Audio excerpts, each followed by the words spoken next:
Hi everyone, Dr. Benedetto here today with another short health video. Happy Monday to all. It is currently Monday as I'm recording this. Hope everyone's off to a good start this new year, especially in regards to their health. And what I want to touch on today, just take a few moments. If you remember probably a week or so ago, sent out an email or I sent out a message or I made a video, say, hey, if you have questions or you want me to cover anything, let me know.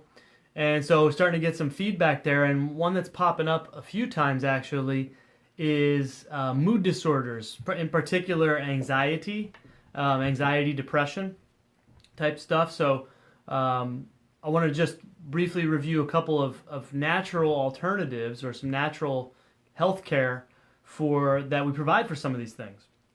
I get patients come in all the time that's like, I've taken the medications, I've done the SSRIs, I've done the anti-anxiety meds, they're not helping, all that kind of stuff. I still have a lot of it going on. So a couple of things, a couple of key issues that we always want to address with somebody who has anxiety symptoms, anxiety depression symptoms. Number one is you have to control inflammation, right? That's kind of the root of all evil, right, with most conditions. But especially with these mood disorders, that's the prevailing model nowadays, is not a neurotransmitter model like it was 20, 30 years ago with the Prozacs and the Zolofts of the world. Figure, oh, it's neurotransmitters. Just fix people's neurotransmitters and their symptoms go away. But the model nowadays is actually an inflammatory one. So you have inflammation on your brain. So that is what causes a lot of the issues. So we need to control inflammation, and that's not with Advil or Tylenol. That is with an anti-inflammatory diet. That is with good gut health. We need to make sure that our digestive system is working properly. Those are the things that we always want to address first. Okay, big picture stuff. Put the fire out a little bit and patients start feeling better. Secondly, we get into some specifics, right? So yes, we need to make sure that somebody's brain or somebody's nervous system is working properly, especially a part of their nervous system called the sympathetic nervous system, which is kind of your fight or flight response. Okay, we need to make sure that that's working properly just through evaluation and testing and things like that we do here in the office. Next, adrenal function. So I'm sure many of you have heard of your adrenal glands. Those are your stress glands. They sit on top of your kidneys and they release things like cortisol. Cortisol is our stress hormone. Okay, very damaging in high quantities over long periods of time to our brain. Okay, so we need to look at brain function or nervous system function, especially the sympathetic nervous system. We need to look at adrenal function to make sure our adrenal glands are working properly and they're not making too much, too little cortisol.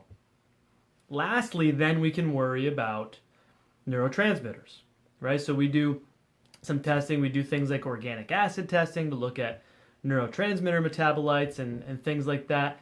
Wrapped in there would be things like hormones. So a little more common with our female patients. There could be some hormone imbalances, not as common with our male patients, but hormones can kind of be wrapped in there too with the neurotransmitters. So yeah, neurotransmitters are important. We want to look at them, but it's not the starting point and it's not the only point. Okay, so quick summary. If you need help or want clarification with any of these, let me know. Okay, gotta control inflammation, decrease inflammation, anti-inflammatory diet, targeted nutritional supplements, gut health, things like that. Gotta look at the nervous system, gotta look at the brain, certain parts of the brain. Okay, sympathetics or fight or flight especially. Got to look at the adrenal glands, see how they're working. And then lastly, we want to look at the neurotransmitters to see if there's maybe some imbalances there that could be causing problems. Okay. Once we get all those things handled, patients are usually doing well actually, once we can figure out any problems out there and fix them.